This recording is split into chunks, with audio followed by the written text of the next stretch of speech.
I've been looking for you, Mason Carter. I almost missed that train. If I had stopped for coffee, if I had answered one more email, if I had arrived just 60 seconds later, none of this would have happened. I would still be living the same ordinary life. But then she sat beside me, looked me in the eyes, and said 6 words that made my blood run cold. I've been looking for you, Mason Carter. Until that moment, I had never seen her face before.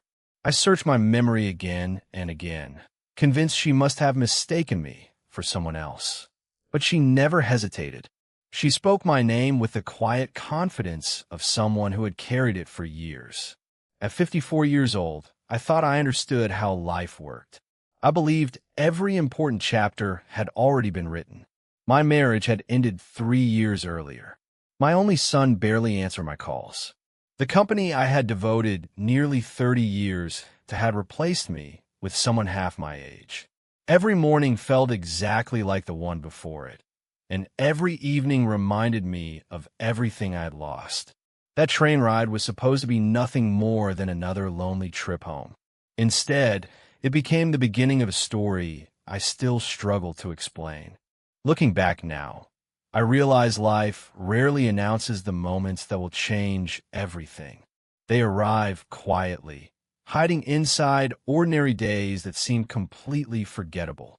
That Tuesday morning began with rain falling over downtown Chicago. The station was crowded with people carrying briefcases, backpacks, coffee cups, and the same tired expressions I had seen 1,000 times before. Nobody noticed anyone else. Everyone was racing toward another destination, another meeting, another responsibility. I was no different. My phone battery was nearly dead.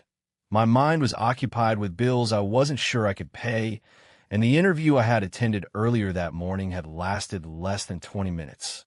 I already knew I wasn't getting the job. Employers smiled politely when they saw experience on a resume, but many quietly preferred someone younger. As I stood waiting for the train, I remember thinking that perhaps this was simply how the rest of my life would look.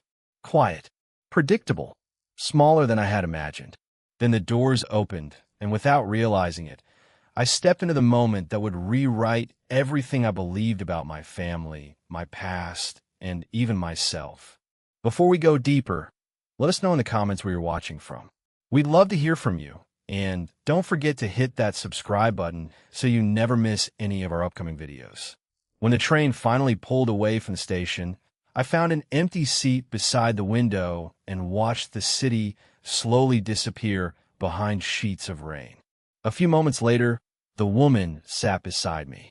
She looked to be somewhere in her mid-60s, dressed neatly in a navy blue coat with silver hair tucked carefully beneath a small hat.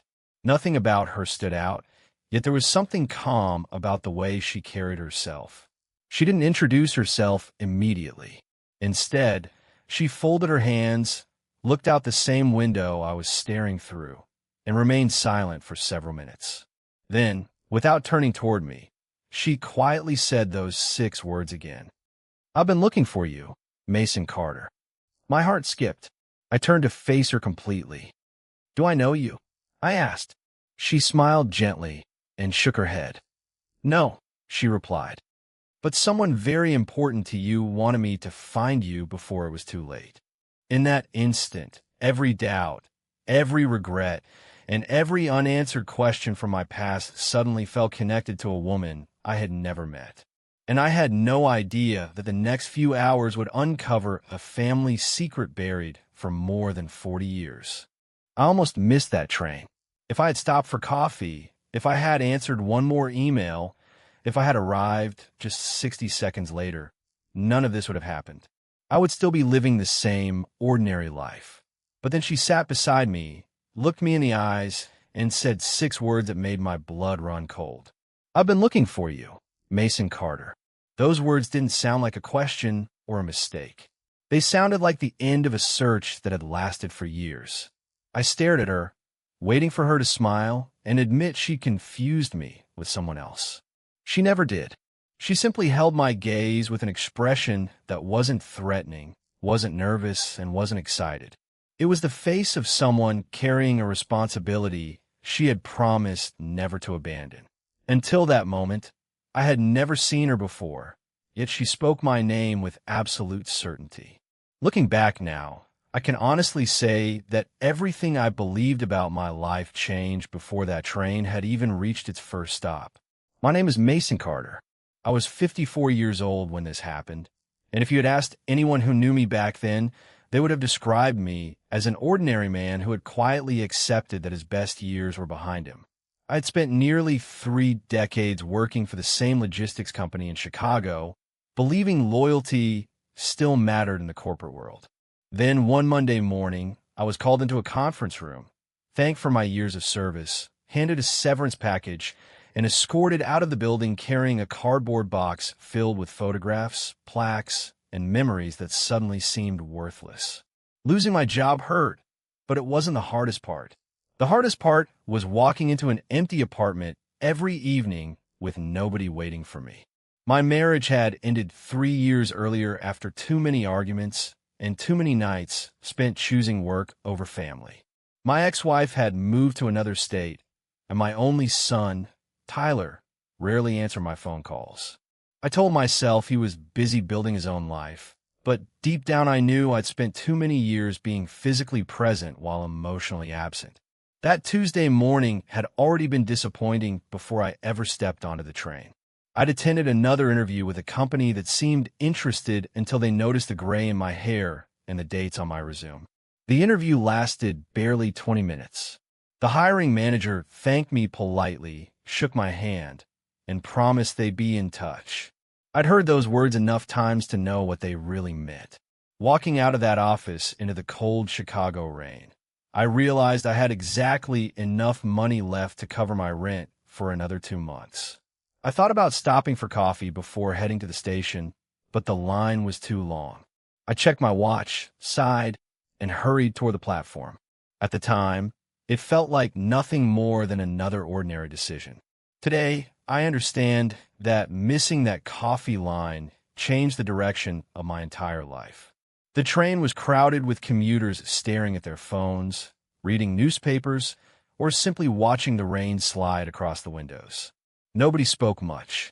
The only sounds were quiet conversations, the rumble of the tracks beneath us, and occasional announcements from the conductor.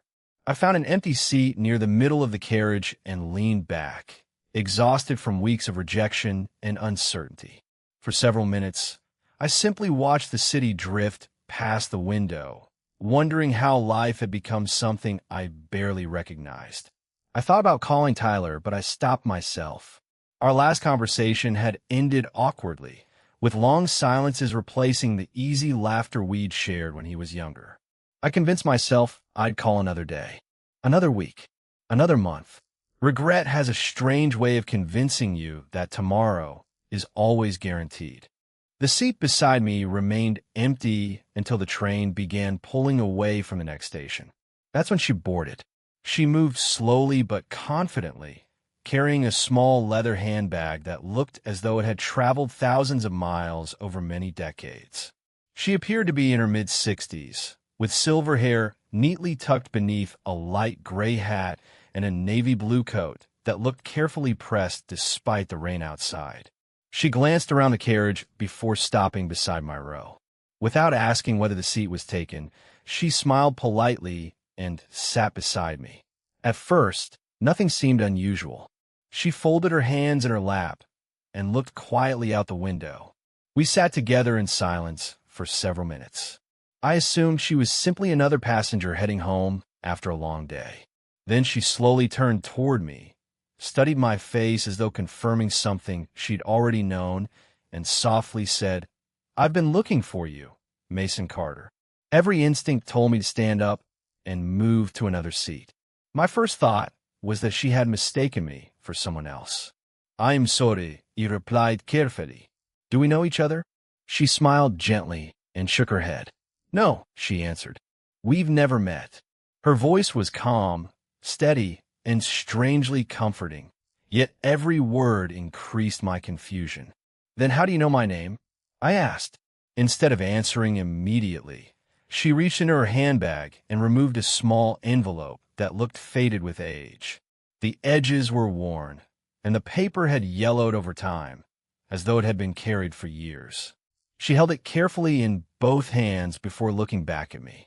"Because someone trusted me with something they never had the chance to tell you," she said quietly. "And I've spent more than 20 years trying to keep a promise." At that moment, the noise inside the train seemed to disappear. Conversations faded into the background. The rumble of the tracks became distant. My entire attention was fixed on the envelope resting in her hands. I had no idea who this woman was, why she knew my name, or what promise she was talking about. But something deep inside me whispered that opening that envelope would force me to confront a past I had never questioned. I reached for it with trembling hands, completely unaware that the first photograph inside would reveal a face from my childhood, a face my family had somehow erased from every memory I thought I had. And from that moment forward, there would be no turning back. The envelope felt surprisingly heavy for something that contained only a few pieces of paper. My hands hesitated before opening it, not because I was afraid of what was inside, but because I couldn't understand why a complete stranger had traveled all this way just to place it in my hands. The woman beside me remained perfectly calm. She wasn't watching me with excitement or curiosity. Instead, she looked out the rain-covered window as though she had already accepted whatever would happen next. I carefully slid the contents onto my lap. The first thing that appeared was an old photograph, its edges curled and faded by time. At first glance, it looked like an ordinary family picture taken sometime in the early 1980s. Then I noticed a little boy standing in the center. He couldn't have been older than 8 years old. He wore a red sweater with blue jeans, smiling proudly despite missing one of his front teeth. I recognized him instantly because that little boy was me. There was no doubt. I remember that sweater. I remembered the old oak tree behind us. I even remembered the picnic blankets spread across the grass. But there was something in the photograph that made my heart pound so hard I could hear it in my ears. Standing beside me was a little girl around my age, holding my hand as though we had always belonged together. I had never seen her before in my life, or at least I didn't think I had. I stared at the photograph for what felt like several minutes, trying to convince myself that my memory was simply failing me. The little girl's face seemed strangely familiar, yet I couldn't place where I'd seen it. My parents had filled our family photo albums with birthdays, Christmas mornings, school pictures, and summer vacations. I had looked through those albums countless times after both of them passed away. Never once had I seen this photograph. Never once had I seen this girl. I slowly turned toward the woman beside me. "Who is she?" I asked. My voice sounded weaker than I expected. She looked down at the photograph before answering. "That's the question your mother spent the last 22 years of her life trying to answer." I frowned. "My mother?" I asked. "What does my mother have to do with this?" The woman looked at me with sadness in her eyes, more than you could ever imagine. For a long moment, neither of us spoke. The train continued rushing through small towns and open fields while I searched the photograph for clues. The little girl's smile looked genuine. There was no fear in her expression. She stood close enough to me that our shoulders touched, and my arm rested naturally around hers. We looked like children who had grown up together. If that were true, how could I have forgotten someone who had clearly been such an important part of my childhood? My thoughts raced through every possibility. Was she a cousin? A neighbor? A family friend? Someone I'd met only once? None of those explanations made sense. If she'd meant so little, why had someone preserved this photograph for decades? And if she'd meant so much, why had every trace of her disappeared from my life? The woman finally introduced herself. "My name is Evelyn Brooks," she said softly. "I wish we'd met under different circumstances." I nodded politely, still unable to look away from the photograph. "You said someone asked you to find me." She took a slow breath before answering. "Your mother did." The words hit me harder than I expected. My mother, Margaret Carter, had passed away nearly 7 years earlier after a long battle with cancer. She had been an honest woman, or at least I had always believed she was. She never hinted that she had entrusted a stranger with a message for me. She never mentioned Evelyn Brooks. She never spoke about a missing girl from my childhood. I looked back at Evelyn. "That's impossible," I said quietly. "If my mother wanted me to know something, she would have told me herself." Evelyn lowered her eyes for a moment. "She wanted to," she replied, "more than once. But every time she tried, fear stopped her." Those words settled heavily between us. Fear. It wasn't a word I associated with my mother. She had always been the strongest person in our family, the one who kept everything together when life became difficult. The idea that something had frightened her enough to remain silent for decades didn't seem believable. Yet the photograph resting on my lap was undeniable proof that there had been a chapter of our family's history I had never known existed. Evelyn reached in her handbag once more and removed another item, this time a folded letter seal with brittle tape that had begun to peel with age. She held it carefully before placing it beside the photograph. "Your mother wrote this just 3 weeks before she died," Evelyn said. "She asked me not to give it to you until I was certain you were ready to hear the truth." I looked at the envelope, noticing my name written across the front in handwriting I recognized immediately. It was my mother's. My fingers trembled as I traced the faded ink. Memories came rushing back without warning. My mother sitting beside my bed after nightmares, helping me with homework at the kitchen table, waiting in the front row at my high school graduation, calling every Sunday, even after I became too busy to answer every time. She had loved me with everything she had, and yet somehow there had been a secret she believed she couldn't share. I swallowed hard before asking the question that had been growing inside me since Evelyn first spoke my name. "Why now?" Evelyn looked directly into my eyes. "Because promises have deadlines, Mason," she answered. "And before your mother closed her eyes for the last time, she made me promise that if I ever found you, I would tell you everything before someone else did." I stared at the letter in silence, my mind filled with questions that seemed impossible to answer. Outside, the rain had finally begun to ease, and the afternoon sun pushed weakly through the clouds. Inside the train, however, it felt as though the air had grown heavier with every passing minute. I carefully slipped my thumb beneath the edge of the envelope, ready to unfold the letter my mother had written years ago. I had no way of knowing that the very first sentence would reveal a truth so unbelievable that it would force me to question every memory of my childhood, every story my parents had ever told me, and the real reason one little girl's face had disappeared from every family photograph, except the one now resting in my hands. For several seconds, I couldn't bring myself to open the letter. My mother's handwriting alone was enough to transport me back to a time when life still felt certain.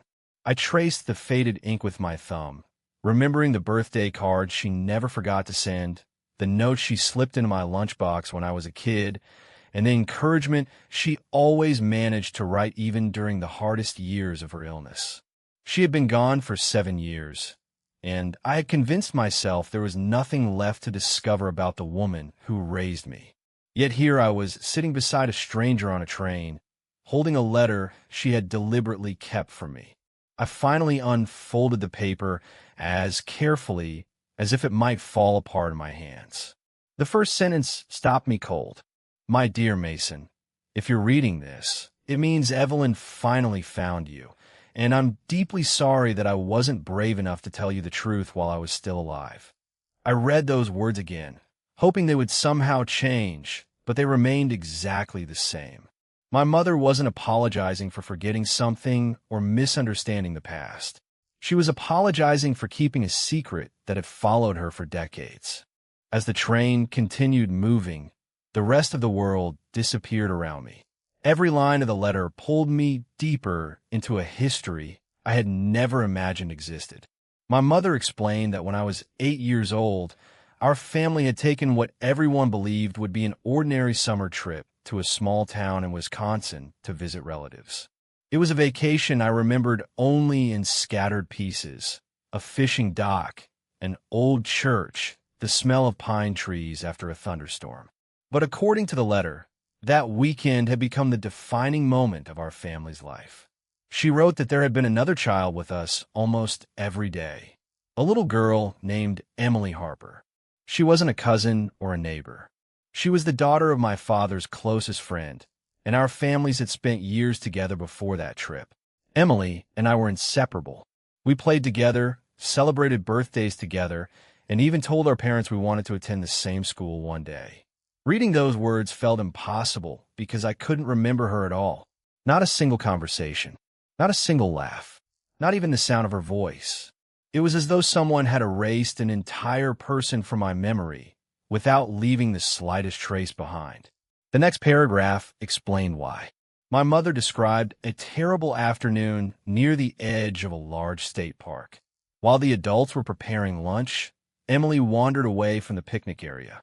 I followed her into the woods, chasing a bright red kite that had broken free in the wind. We were children. We weren't thinking about danger. We were simply running after something colorful floating through the trees.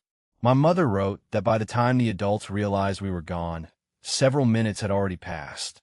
Search teams were organized immediately. Volunteers from nearby towns joined the effort. Police officers searched through the evening and into the next morning. They found me sitting alone beside a narrow creek, frightened and unable to explain what had happened. But Emily was nowhere to be found. My mother admitted that I was in such severe shock that I couldn't answer even the simplest questions. Doctors later told my parents that traumatic experiences sometimes cause young children to block painful memories entirely. Over the years, they believed forgetting was the only way I would heal. They never realized that silence would create wounds of its own. I lowered the letter and looked toward Evelyn. She had been watching the passing landscape without interrupting me, giving me the space to absorb every word. You're telling me I spent years with someone I completely forgot? I asked quietly. Evelyn nodded. You didn't just spend years with her, she replied. She was your closest friend. I shook my head in disbelief. If that's true, why didn't anyone tell me after I grew up? Why didn't my father? Why didn't my mother? Evelyn sighed deeply before answering. Because the investigation changed everything. Rumors spread through the town. Some people believed Emily had been taken. Others believed she had drowned in the river, even though no evidence supported that theory. And a few people began asking whether a frightened 8-year-old boy knew more than he could remember. My stomach tightened. You mean me? Evelyn met my eyes. Yes, Mason. For a short time, people questioned whether you had seen something important. Your parents were terrified the attention would destroy your childhood. They accepted the doctor's advice and tried to help you build a new life without reopening those memories. I looked back at the letter, struggling to process everything I had learned in only a few minutes. The train was approaching another station, but I barely noticed. The ordinary journey I thought I was taking had become an investigation into my own past. My mother continued writing about the years that followed. She confessed that she never stopped searching for Emily. Every anniversary of her disappearance, she quietly contacted investigators, checked missing person reports, and followed every new lead she could find. She never told my father because their marriage had already begun to suffer under the weight of guilt and unanswered questions. Eventually, the case grew cold. Friends stopped talking about it. Newspapers moved on. Life continued for everyone else, but not for her. She wrote that every birthday she celebrated with me reminded her of another mother who no longer knew whether her own daughter was alive. It became a burden she carried until the day she died. The final page of the letter was stained with what looked like old tears. My mother's handwriting became less steady, but her message was unmistakable. She wrote that a few months before her cancer diagnosis, someone had contacted her with information that convinced her Emily Harper might still be alive. There was no proof, only fragments of evidence and a name that appeared unexpectedly in records from another state. My mother's illness progressed too quickly for her to investigate further, so she turned to the one person she trusted completely, Evelyn Brooks. She asked Evelyn to continue searching if she no longer could. And if the search ever led back to me, Evelyn was to place this letter in my hands and help me finish what she had started. I slowly folded the pages and looked at the woman sitting beside me. "Do you know where Emily is?" I asked, almost afraid to hear the answer. Evelyn didn't respond immediately. Instead, she reached into her handbag one last time and removed a recent photograph of a woman standing outside a small bookstore in another state. She placed it gently beside my mother's letter and whispered, "I believe this is Emily, and I think she's been living under another name for more than 40 years. I picked up the photograph with hands that no longer felt steady. Unlike the faded picture from my childhood, this one had been taken only a few months earlier. It showed a woman standing outside a small independent bookstore on a quiet street lined with brick buildings and old maple trees. She appeared to be in her early 50s, wearing a light brown coat and holding a stack of books against her chest. She looked completely ordinary, the kind of person you could pass every day without noticing. Yet there was something about her eyes that refused to let me look away. They carried a sadness that seemed impossible to hide, even behind a gentle smile. I compared the photograph to the childhood picture still resting on my lap. The shape of her face had changed with age, but her eyes hadn't. They were the same eyes looking back at me from 46 years earlier. I swallowed hard and looked toward Evelyn. "You're telling me this woman is Emily Harper?" I asked. Evelyn nodded slowly. "I believe she is," she answered. "I've spent more than 20 years following every lead your mother left behind, and every road has led me to this photograph. I wanted to believe her, but belief wasn't enough. I needed proof." Evelyn explained that her search had taken her across several states, following records that rarely made sense on their own, but formed a remarkable pattern when viewed together. Birth certificates that appeared years after Emily disappeared, school records with missing information, hospital files that listed different family histories. None of them were enough to solve the mystery individually, but together they suggested that a young girl had entered a new life with a completely different identity. She told me she had never shared her findings with anyone because there wasn't enough evidence to convince investigators to reopen a case that had been cold for decades. My mother understood that.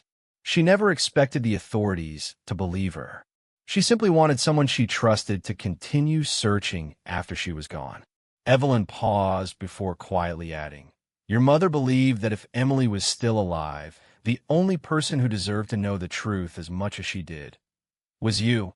I stared through the train window as fields gave way to small towns, each passing mile carrying me farther from the life I thought I understood. I couldn't stop asking myself the same question.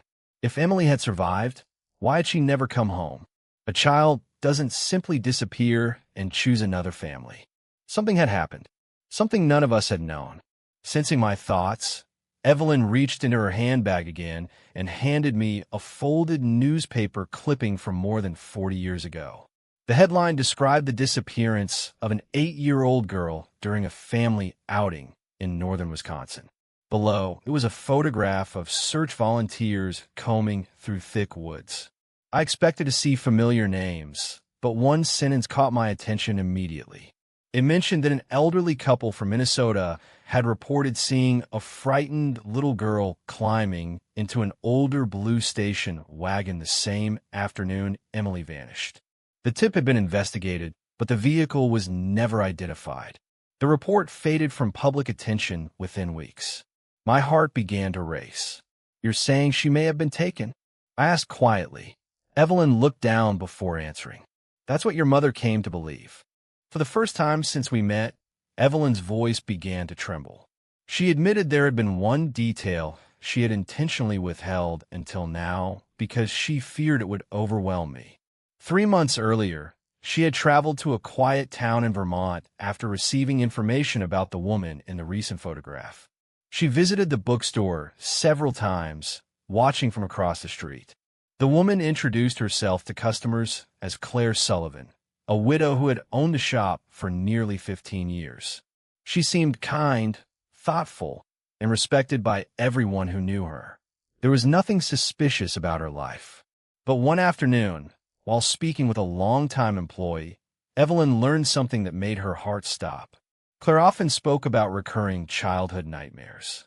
She dreamed about forests she couldn't identify, a red sweater worn by a smiling little boy, and a song a woman used to sing before bedtime. She had no idea where those memories came from. She believed they were simply dreams that had followed her since childhood. Evelyn looked directly at me. "Your mother used to sing that same song to both of you during family picnics," she whispered.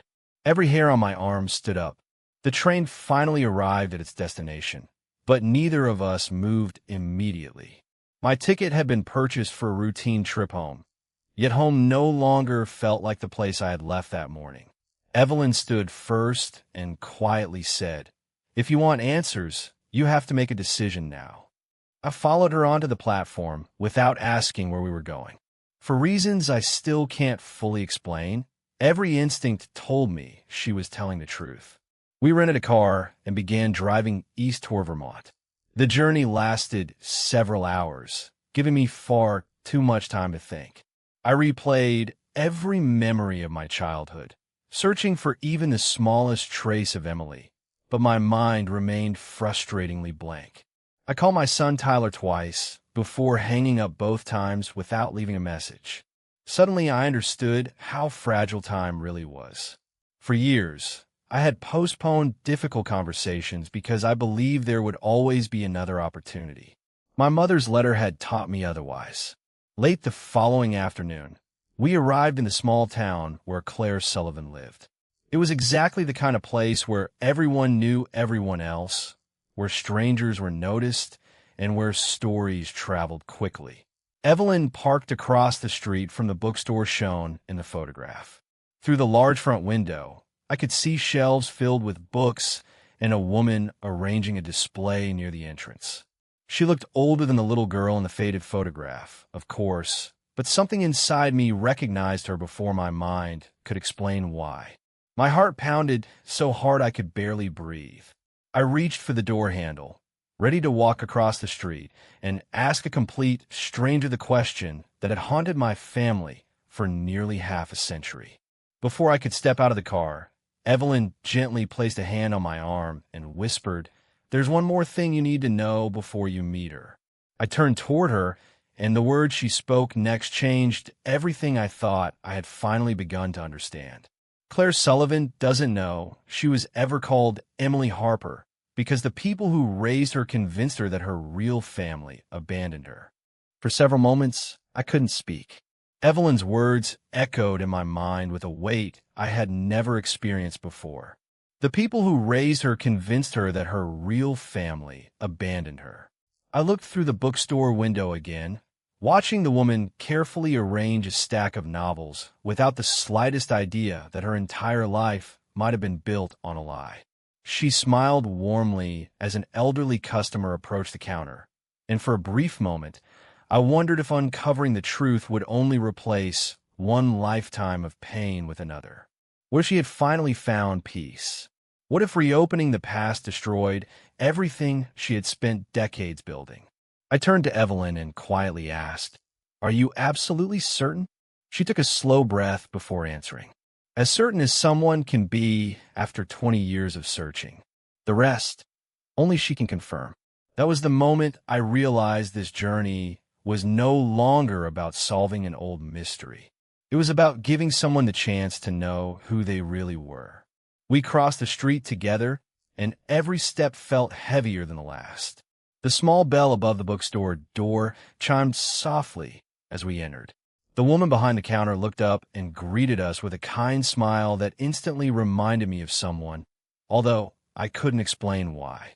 There was a warmth in her expression that felt strangely familiar.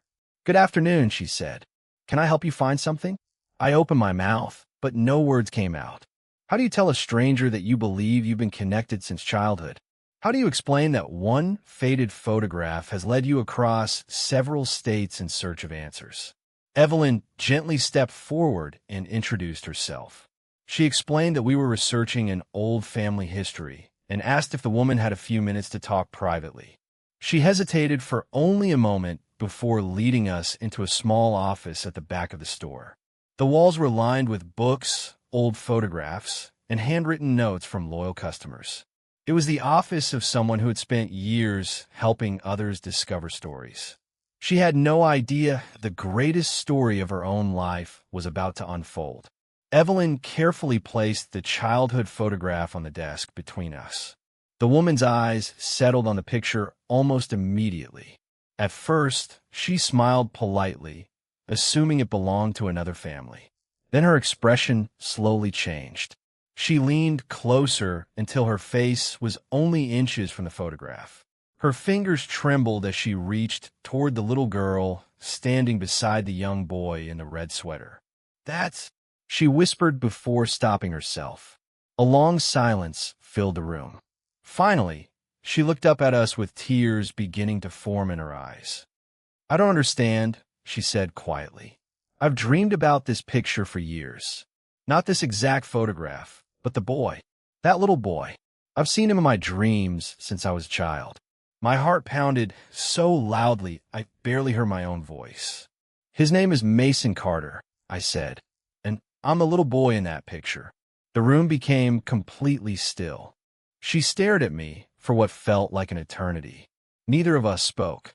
Then she reached into the drawer of her desk and removed a small silver music box that looked decades old.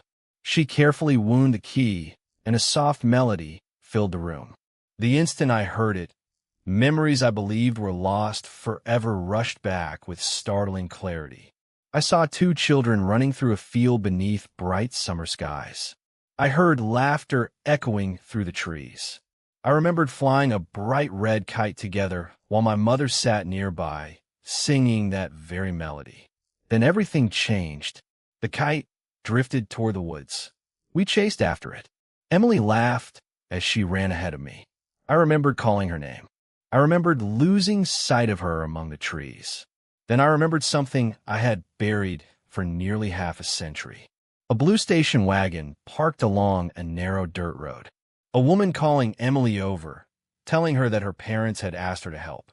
I remembered Emily turning back to wave at me before climbing into the car. They drove away. I had tried to tell the police what I saw, but I was only 8 years old. My memories became confused by fear, and over time, they disappeared completely. The truth had never left me. It had simply been hidden where I couldn't reach it. The woman sitting across from me covered her mouth as tears streamed down her face. "My name isn't Claire," she whispered through broken breaths. "At least, I don't think it is anymore." She explained that the couple who raised her had always avoided questions about her early childhood. They told her she had been adopted after being abandoned by relatives who no longer wanted her. Whenever she asked for more information, they changed the subject. As they grew older, both passed away within a few years of each other, taking every answer with them. She spent decades believing she had simply been unwanted.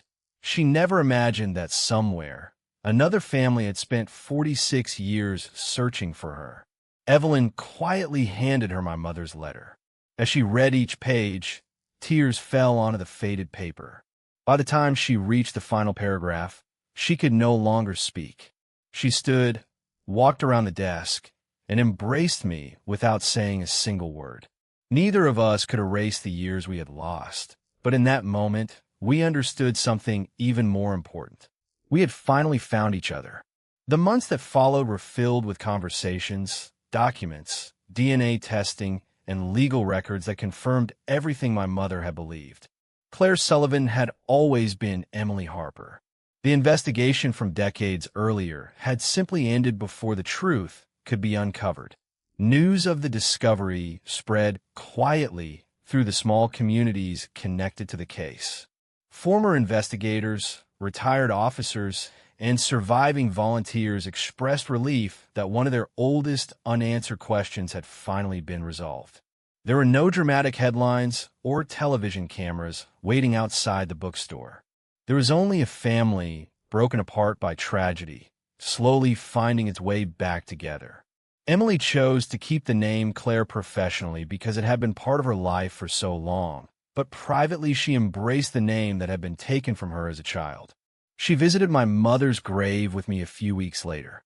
We stood there in silence, knowing the woman who never gave up searching had, in the end, been right. The greatest surprise came from a place I never expected. Watching Emily reclaim her past forced me to confront my own present. For years, I had allowed pride, regret, and endless excuses to keep me distant from my son, Tyler. I had always believed there would be another opportunity to repair our relationship. This journey taught me that time is never something we should assume we have. That same evening, I called Tyler again. This time, when he answered, I didn't talk about work or pretend everything was fine. I simply apologized. We spoke for nearly 2 hours. A week later, we met for dinner. A month later, he introduced me to my granddaughter, a little girl I'd never held because I'd spent too long believing tomorrow would always come. Emily smiled as she watched my granddaughter run through the park, and she quietly said, "Your mother would have loved this." I knew she was right. People often ask me whether I believe fate placed Evelyn Brooks on that train beside me. I still don't know the answer. Why to know is this? If I had stopped for coffee that morning, if I had answered one more email, if I had arrived just 60 seconds later, none of this would have happened. I would never have opened my mother's final letter. I would never have remembered the little girl holding my hand beneath the old oak tree. I would never have found Emily, and I might never have found my way back to my own son. Sometimes the smallest decision changes generations.